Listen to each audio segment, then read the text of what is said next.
comment ne pas te faire tuer par l'IA.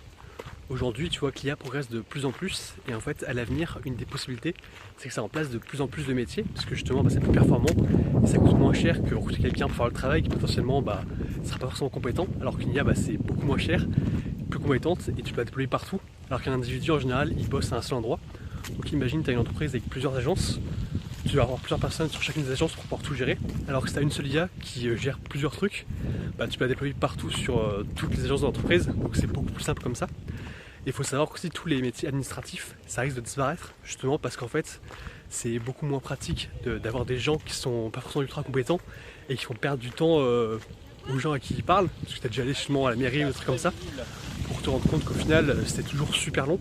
Là, l'idée, c'est que justement, avec l'IA, on va être capable d'être beaucoup plus rapide, et justement, tu peux te demander comment t'en prémunir, parce qu'à l'avenir, il y a de fortes probabilités qu'il y ait plein de gens qui perdent leur travail. Pour moi, le meilleur moyen, c'est de développer une communauté autour d'une thématique dont tu es un expert. Comme ça, justement, tu vas pouvoir être valorisé et reconnu comme un expert dans ce que tu fais.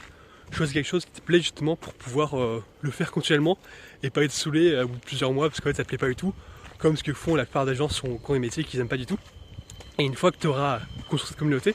justement tu pourras la monétiser, c'est-à-dire que tu pourras faire de l'argent grâce aux personnes qui te suivent en leur transmettant ton savoir ou en vendant des produits. Et là justement, vu que tu appuies sur un besoin humain qu'on a, c'est-à-dire d'avoir des relations interpersonnelles entre nous,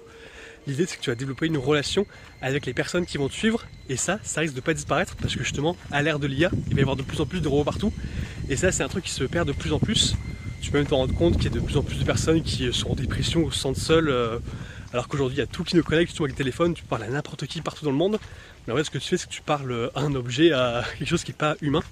et justement ce qui remplace ça c'est les réseaux sociaux, et c'est le fait de suivre des sortes d'influenceurs. Donc si tu arrives à faire ça, développer une communauté autour d'une thématique qui t'est chère et que tu maîtrises bien, potentiellement toi tu ne seras pas au chômage et tu pourras toujours gagner de l'argent quand tous les autres sont au chômage.